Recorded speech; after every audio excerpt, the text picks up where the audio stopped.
All right, welcome everyone. Tracy Repchuk here, and I'm going to head out into, let's go here. We're going to take a look at our March focus. Upcoming event, Legacy Life event, promo code LLVIP that will get you a $1 ticket. This is coming up to the first quarter. So what should you be doing right now? And this applies to every quarter, okay? For those of you who are new to, again, the Message to Millions, it is a business building program. Okay, so what should everybody, no matter what program you're in actually, do as the end of the quarter is approaching? I suggest you do this 2 weeks before the end of a quarter. And that is, first, you will do a SWOT analysis. So if you go to the Message to Millions program, if you go to the drop down of home, you will see something called SWOT, okay? If you have never done a SWOT or SPOT analysis, the training is here for you. Okay, so it stands for your strengths, weaknesses, some call it problems. I like to call it weaknesses, opportunities, and threats. So you will take your the template, okay, and it's simply this. All right. It also contains a little daily planner, weekly planner, yearly goals, a couple of extra things in there. And you will start to do a SWOT analysis. So strengths, your strength might be I'm networking really well, attending lots of events. I've had, whatever, 3 speaking gigs. And I have 5 people in the hopper and 2 clients. Maybe that's your strengths. And in this case, we're looking at it on a quarterly basis. You should actually be doing this weekly. But right now we'll take a look at this first quarter. That's my focus conversation for today. Then you'll have your weaknesses. And that could be didn't make my income targets, didn't get the, or having lots of difficulties with clients, poor structure on my time, whatever it is, you're going to start to write them down because these are the things that you must improve in the next quarter in order to accelerate and get back on track. All right. Opportunities. So opportunities are, it could be a new income stream. Quite frankly, Quantum Leap Legacy, that entire program is an opportunity.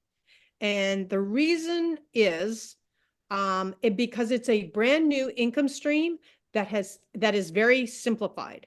Okay. So that's a great opportunity.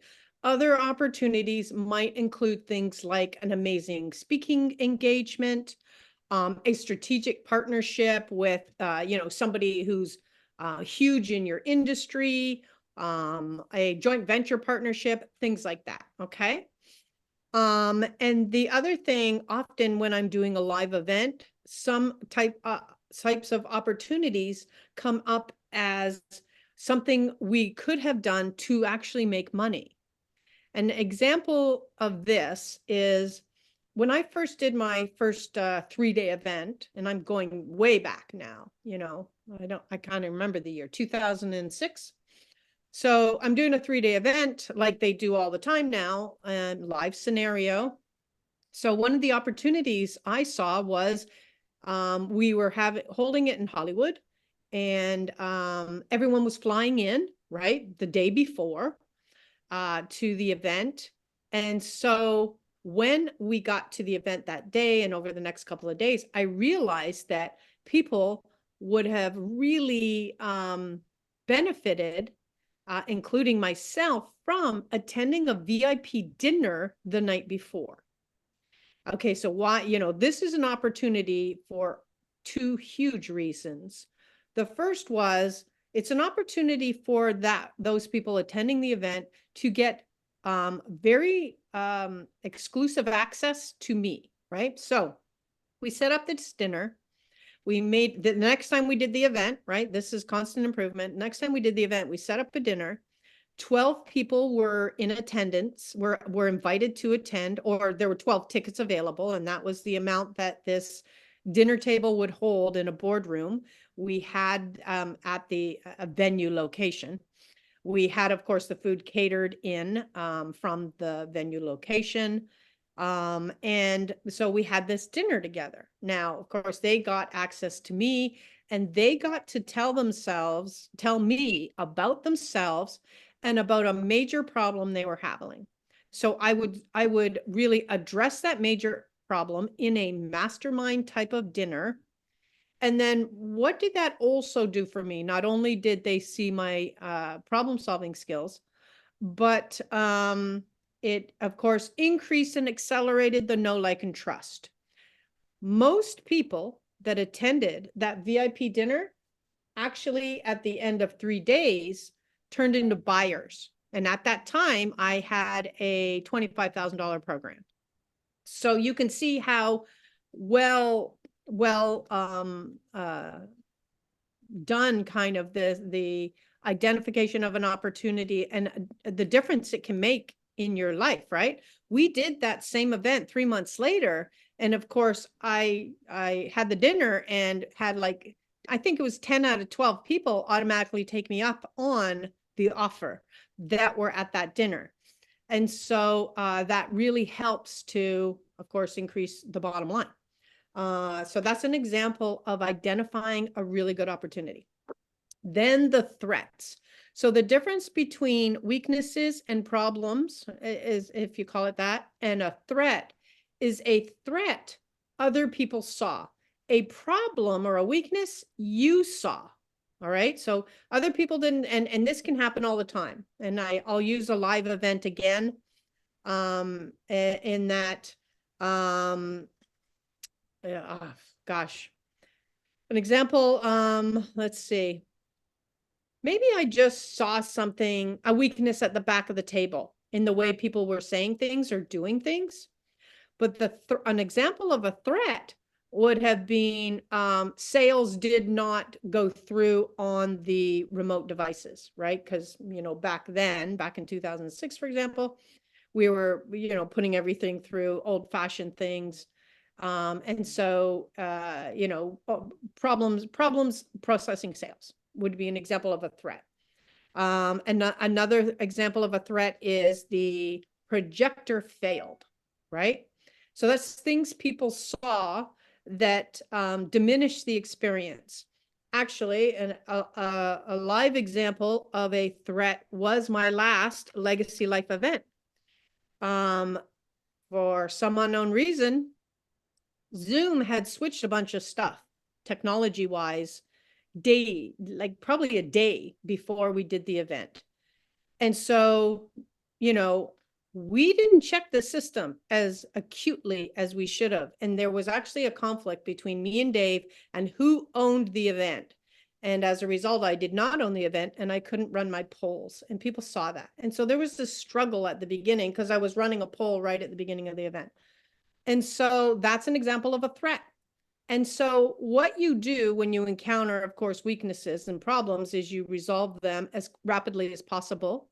When you encounter a threat, you create a policy on it. Okay, so a policy is an example of saying something like, when we do live events of the legacylife, or of, a workshop where people have paid to attend, we must ensure everything is in working order 1 hour before the event begins. And so that is a new policy that we set in place so that nobody sees us struggling. By the time we hit the event, everything is smooth and operating. Okay. So this is how you work that if you're not familiar with doing SWOT technology. Then you're going to kind of run your numbers. Okay. You're going to take a look at what did you make in Jan, Feb, and March. And if you're not up to date in your accounting, I don't care. You go to your bank and you physically take out those numbers today and you say, here's where I am and here's where I thought it would be. Then you're going to strengthen what is working, and that comes from your SWOT analysis. So for example, if things are going really well on your Facebook or your LinkedIn community or some sort of group you're a part of, or some sort of networking event that you're attending, you make sure you do not drop that. That stays in. And in fact, if there's more opportunity within there, you get more active. Okay. Here's the big one. You're going to identify time wasters and what is not working.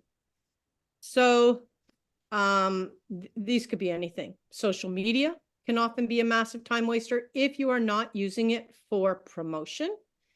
I honestly, I have to watch myself like a hawk on this one, because I cannot go to YouTube, Facebook, or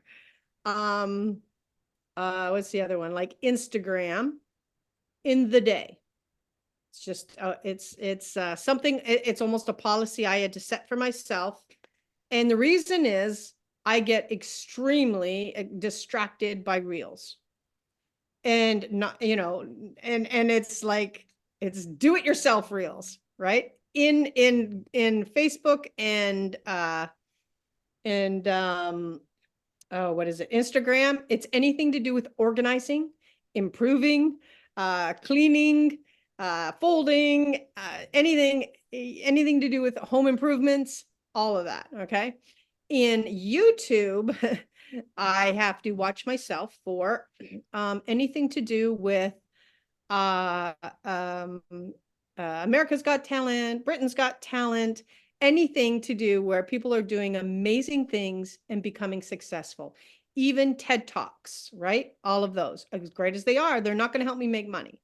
All of that. So all my social media activities have to move to two places: the early morning or the end of the day. That way, if I do get distracted, I'm not wasting time in the day. So identify your own personal time wasters, okay? And then you want to identify what is not working. A lot of times that will be under the problem area. In some cases, it could be how you're dealing with clients. It could be anything. You're going to have to start to get tighter on all of these. And for those of you in the Quantum Leap Legacy, it's the reason when you're putting that new high ticket offer program together, these are the hardcore rules, and you kind of stick to them, because that trains a client that's a part of that new program that you're creating to operate under your universe.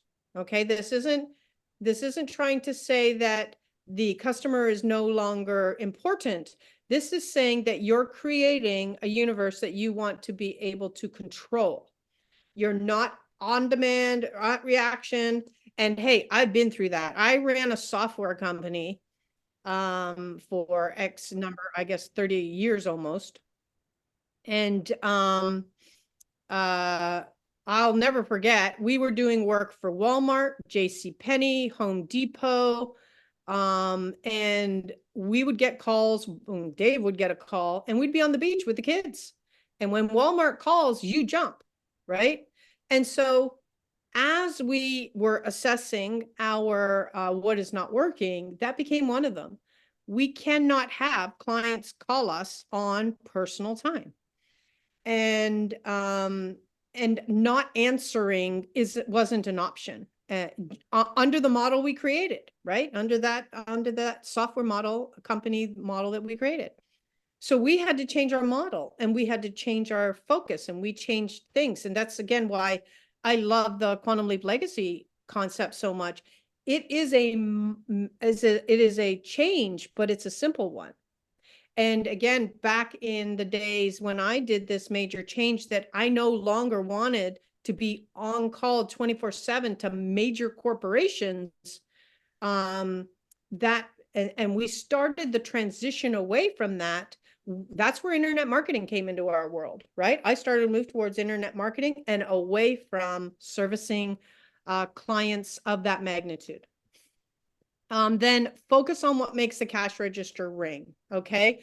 So that means you have to start creating a list of activities that you're doing in the day and starting to monitor yourself on where do you spend your time, right? And then you have to make sure, and I've shown this before, on your calendar, when you bring up your electronic calendar, you mark everything that is a possible money producer in green. If your calendar isn't full of green activity, that means you do not have stuff on your radar that's going to make the cash register ring. Okay. You're drowning in some sort of busy work or some sort of client service work that may or may not be paying you enough. Because especially, again, under those contracts, I had one woman that was making, you know, what she thought was a great price at $5,000 a month for this one client. The problem is, they expected so much of her, it came down to like, you know, $1.25 an hour once it all was said and done. And so you've got to watch things of that nature when you're planning activities like that. And then and not specifically defined programs, right? And then the other thing to do here is a quarterly review of all of your software and tools. Okay, so you want to go through you'll now pull up your credit cards and you'll see, like in our case, we have Aweber, Infusionsoft, EventRaptor, you know, Zoom, EverWebinar, you know, it honestly, we probably have 50 tools. We auto pay every month, right? And it's a good practice to get into to say, has this tool made me money or used my time? Right? So made me money, connected me with contacts, helped me organize. So there's all of these criteria you need to set for your own company. And at the same time, you need to then address, is that tool still working for you the way you thought it would when you purchased it, right? If not, drop it. If it is, great, you keep it on. But this helps you to do an assessment, which you're going to focus on making the cash register ring, and you're going to start to reduce your expenses. If that makes sense, put makes sense in the chat. So I know that you are tracking and this is helpful.